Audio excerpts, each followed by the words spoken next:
the worst apology video of all time. Make sure to watch to the end. This is crazy. I don't know how to start this. This is crazy. Okay. This is the worst apology video of all time, and it dropped today. Oh. And I don't know how you gain the title of worst apology video on YouTube after the decade-long saga of apology videos that we have had, but this is it. This is the one.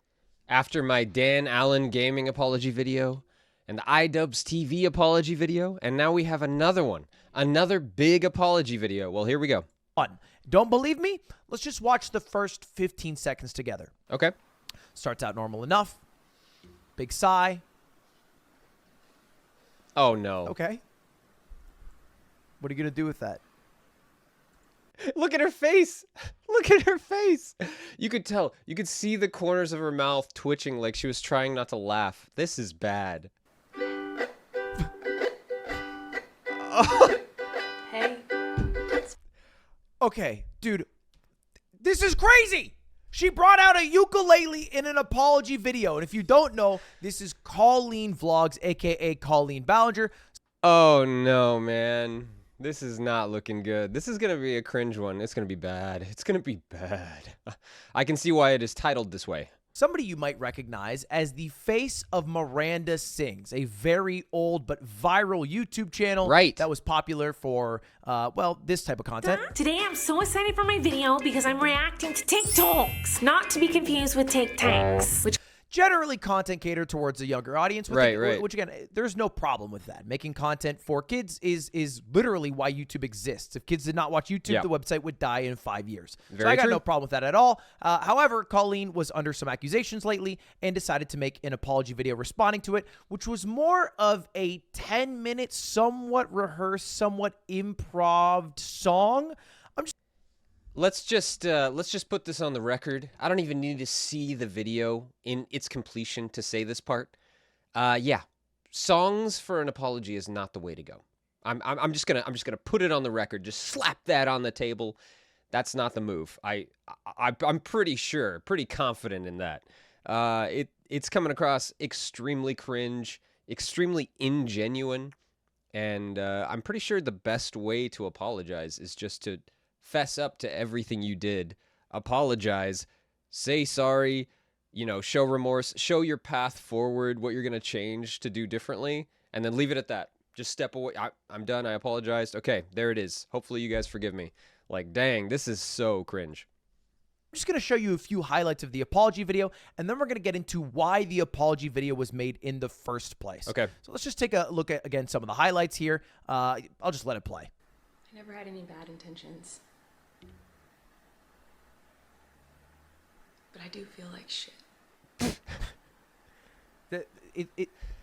It's so hard to look at her like trying to talk earnestly while she also lines up her fingers on the fret. Yeah, this is highly practiced and like choreographed, like you know what I mean? Like there's a script. That scripted. There's the word. It's highly scripted and it's painfully obvious. Jogging down the tracks of misinformation, toxic gossip train. You got a one-way ticket to manipulation station. As you can tell from the chorus, the biggest part of this apology video is saying that all these accusations are overblown and that she doesn't deserve them and it's ruining her life and she feels like shit because of all of them. Yeah. And one of my favorite parts is when she goes to reach for the camera to end the song and presumably end the video. And then while she reaches out, she's inspired for one final encore. Actually, you know. Oh, Maybe man. I should let you guys know something. This is crazy. This video's crazy. It's like maybe you're confused about something. Just stop. I'm sorry. This should be a more structured Mogul Mail where we talk about like why this is happening and Please. She just needs to stop. Like, please. 10 minutes. She stretched this out for 10 minutes. She could have literally sat down in front of the camera for like 2 minutes and said, hey, this is what happened. I'm sorry for my part. Like, this is what I'll do going forward to do better. and that's it. Like, I hope you guys forgive me. Boom, a minute or two, apology done. But of course, she's trying to like reach deep into the pockets of YouTube, even with her apology video, stretch that video out for 10 minutes and just milk it for all it's worth. Crazy. In the impact this has, and maybe what your takeaway should be about it. I don't know what else to say, man. It's crazy. She has a ukulele. Let me try to help. Sometimes people make a mistake, and it doesn't make them a horrible person. She sings this for about a minute straight. That's not an exaggeration. I'm gonna skip ahead. So bad. Simply because they made a mistake. You're making a mistake right now by singing this song. Oh my gosh. Please stop. And that mistake doesn't make them a terrible human. It just makes them a human. And the end of the apology has to be my favorite outro you could possibly do. I do think there is one positive takeaway. Everybody should end every apology video like this. Okay. What do I know? Fuck me, right?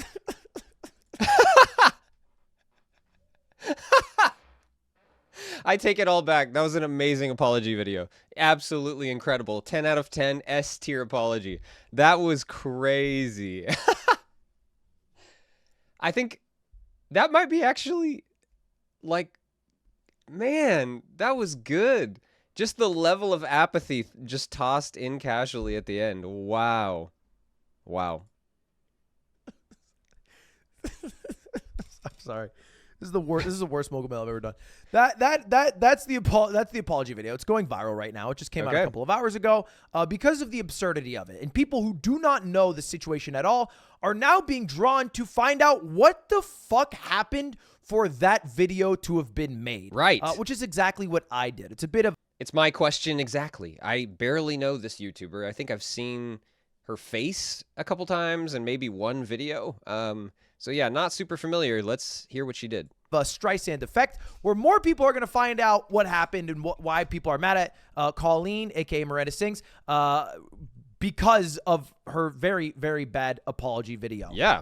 And I did all the work for you. So let's take a look. And before we jump in, it is. Look, this is we're being a piece of shit right now, you and me. Can we agree on that? Yeah, we're being a little piece of shit where we're diving into a little drama dump of the day to find out what the fuck this crazy video is about, and then I'll admit it. Yep, that's me right now, and I am totally okay with it. I'm just soaking in it, soaking in the drama. Let's lap it up. Let's get everything out of it we can. We're gonna move on. So let's not pretend like we actually care, right? We don't actually care about the situation and the people impacted. Maybe we will for like an hour and we'll feel good and be like, yeah, fuck Colleen, and then we're gonna move on as if this was never a part of our lives. So understand that, keep that context in the back of your mind, and let's not get overly attached or attack people. Of course not, because we didn't give a shit before this and we won't give a shit tomorrow. Exactly. Just being real. Okay, but what'd she do? Come on. This is all this is. This is little sweet slop of drama. So what was this whole apology video about, and why did Colleen need to whip out the ukulele? The accusations were about grooming. Grooming is the core of what we're talking about here today. The grooming accusations. Okay, I'm gonna double back on what I said, and screw her apology. If this is actually legit, just this lady can go down like completely. Everybody unsubscribe. Screw her. Holy crap. Were so severe that sponsors dropped Colleen because of them. And it started not just a few weeks ago, but a few years ago when a YouTuber called McIntyre made a video about Colleen. And at the time, Adam was about 16 years old, I think. And for reference, Adam was a huge fan of Colleen. He made a video celebrating Colleen that's basically a 22-minute long tribute to her in her content. However, that changed a year later after Adam ended up meeting Colleen, talking with Colleen, and having a working relationship with her. Now, bear in mind, at this time, Colleen is a 33-year-old woman. Yeah. And Adam is a 16-year-old kid. And Adam, huge fan, saw that Miranda Sings was kind of falling off and reached out to Colleen with some ideas to spice up the social media and start getting everybody who's a fan of Miranda back involved and get Miranda. So just a really true blue fan, just doing everything they can to try and help out. That's cool. In the limelight again. And those ideas were pretty good. Good enough that Colleen was like, hey, you can be a social media intern. And Adam's like, cool, I am social media intern. And she's like, here's my Twitter login. You can tweet whatever you want. And Adam's like, cool, I will tweet whatever I want. And that's what Adam did. To pretty good success. There was a lot more traffic, a lot more people were engaging, and the fans were a lot happier. With the exception of one tweet. So that actually worked out pretty well then. Tweet that had some controversy. The tweet was something that was maybe like queer baiting, that people were like, hey, Colleen, you're not gay, you can't do this, and weren't very happy with. Okay. Colleen got like a little nervous and was like, hey, Adam, this is stressing me out a little bit, and then got more nervous and eventually deleted every single tweet that Adam posted and basically said, hey, Adam, you gotta go. Oh, man. And I was like, okay, this was all kind of weird. This is kind of a weird situation. And Adam made a video about it, and in addition talked about some other weird things that Colleen, a 33-year-old woman, did, talking to like a bunch of teens, which included being in a group chat with a bunch of teenagers, which we'll get to in a moment. That's weird. This is taking a strange, possibly dark turn. I was not expecting this. I thought this was just going to be a cringe apology video. That's how it started out. And it's starting to turn into something really weird. But that was the core of it. And Colleen replied to this, made her own video that kind of was like, hey, yeah, I fucked up. I got a little anxious. Yeah. I shouldn't have done this. I shouldn't have done that. It was kind of my bad. And took enough accountability that it seems like people were on Colleen's side. They were okay with the mistakes she made, and they were okay to move on from. And although the general public might have been okay with what Colleen did and accepted her accountability, it did create a group of people that do not fuck with Colleen at all. And that created this hate subreddit called Colleen Ballinger Snark. And I had to Google Snark, even though I'm an English major. But the idea of it is hey, we are going to accrue all of the bad shit that Colleen did and get it in. There's a whole subreddit just to hate on this woman now. That's okay. All right. I mean, that definitely alludes to some bad stuff if this many people want to hate on her for it. So there must be something to this. It can't all be hearsay, can it? Let's find out. In one easy, accessible way, and just find what shit is out there, because she sucks. And that's the general idea of this subreddit. Wow. And this, in conjunction with Adam McIntyre, who 3 years later has made a couple very long-form videos and exposés about Colleen, led to the shitstorm over the past 3 weeks. And that shitstorm resulted in sponsors dropping her and these grooming allegations going quite viral compared to how they were 3 years ago. First one's a clip of Colleen performing as Miranda Sings in front of an audience. She was like a touring artist. And at one of these shows, she asked this 16-year-old to go on stage and asked her to get into like a weird yoga position. Whoa. Okay. That's not looking good. That is not looking, nothing about that looks good. Spread her legs and then played a fart sound effect. And the girl who was in this video was like, hey, this wasn't cool. This made me feel fucking weird and shit. I was 16. I didn't know this was going to happen. I thought I was going to come on stage for fun hangouts, and instead this was really embarrassing, and I didn't like it. And then the second part is a group chat. And again, I have read way too much about this, and I'm not proud of this. And I'm not an expert on any of this. I won't even pretend that I am. But I and even less so me. Okay, guys, I'm literally just sitting here reacting to this, and it's crazy. It's taken a kind of a dark turn here, a little bit weird, a little bit sketchy, a little bit strange. But yeah, I'm just sitting here reacting, so I don't know anything about it. All right, we're just along for the ride. But I had to understand what the fuck was going on. Yeah, there is a group chat called Colleenie's Weenies, which is a group chat of people who are generally teenagers, fans of Miranda Sings, right? Yeah. This 12 to 16, 17, 18-year-old age. I mean, maybe it's a like I forget what that cartoon is called that it's from, but maybe it's like a Weenie Hut Jr. reference or something like that. Maybe it's playful and innocent, but it sounds kind of weird. And somehow Colleen ended up in this group chat. But not only ended up in this group chat, would reply in this group chat quite often. And Colleen has admitted to doing this in her ukulele song. at a certain point, she said, you know, I thought I was more of like that loser auntie who would talk to all of the kids and be like, how's your dating life? As opposed to a creepy 33-year-old woman talking to 14-year-olds about their dating life. Yeah. And I'm just going to. That's a very thin line there, and it's easy to step over, I think. I think if you start doing that, you just definitely come across creepy, no matter who it is or what the context, pretty much. Show you some screenshots from Colleenie's Weenies.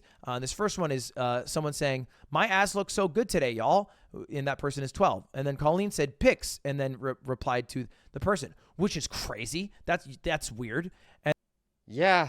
Okay. Yeah, this is getting definitely weird. We're going down a deep, dark hole, everybody. Here we go. And then she also used the group chat as a place to trauma dump about a divorce she was going through to 14-year-olds.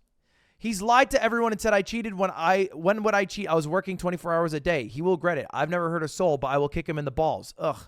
And these looking for sympathy and like chat support from 12, 14, 16-year-olds. This is crazy. Like, this is I really thought I couldn't cringe any harder than the actual song, but here I am. This is painful. People were oftentimes like fighting on her behalf. They were soldiers defending her honor against her evil ex-husband. Wow. And you know, it's very possible that she was in a terrible marriage and her husband was a terrible person. Yeah. But it is weird to call upon 14-year-olds. It is for weird. Not only support, but also defense in those times.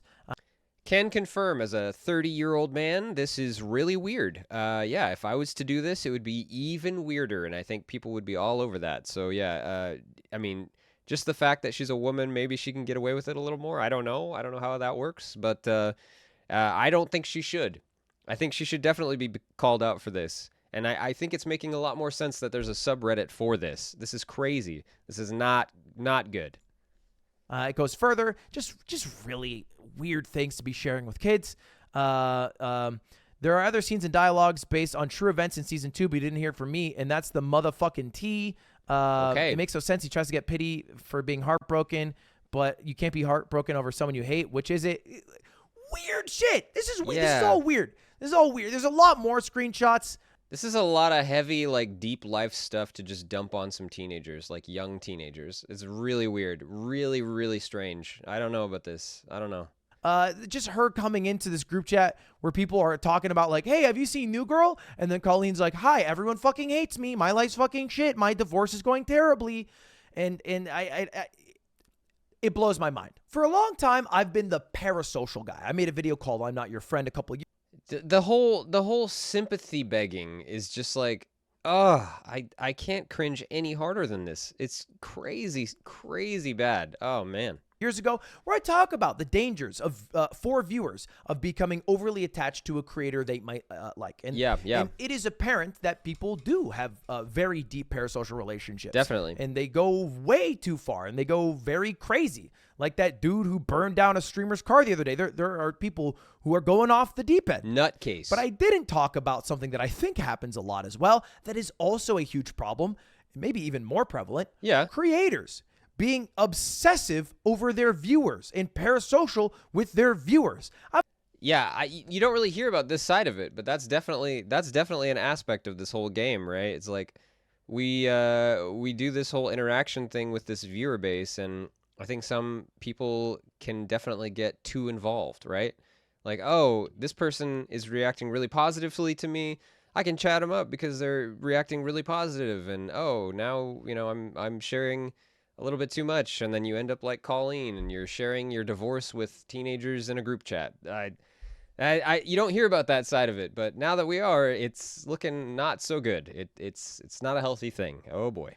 I've always been against like calling my viewers a certain name, right? Occasionally you have to do it, maybe because you have to have a name for your subs or members or whatever. But, saying shit like I love you to your viewers, responding and being active in group chats with your viewers, it's all kind of weird. And it's a level weirder when your viewers are specifically a teenage demographic or maybe a younger demographic. Definitely. And you are a full-blown adult. I'm a 27-year-old fucking man. I don't got shit in common with somebody who's a freshman in high school right now. I don't want to talk to him. No offense. I hope you live a wonderful life. I hope maybe you can enjoy some of the stuff I make. But let's be real. I'm 27, dude. I'm fucking old. All right? Hey, and I just said I'm 30. Be quiet, Ludwig. You're not old yet. You hit that 30 mark and you really start feeling it. I'm on my way out in this YouTube game. So I have no interest in doing that. And some creators, they do. They like to. And I think it's weird. I think it's kind of weird. And it is. And I should have talked about that a little more in the I'm Not Your Friend. Hey, we are not your friend. He's definitely wrapping up here, and I get the sense that this is the end. And wow, was that a story? This Colleen, what was it, Bellinger or something like that? Yeah, wow, that is so cringe, man. Talking in a group chat about your divorce to a bunch of teenagers, getting a young teenager into a very vulnerable position on stage and doing something really awkward and embarrassing and kind of sketchy, I don't know. I kind of understand why there's a whole subreddit hating on this woman now. Well, what do you guys think? Was that the worst apology video of all time? Let me know in the comments. Leave a like, a subscribe, and I will see you next time.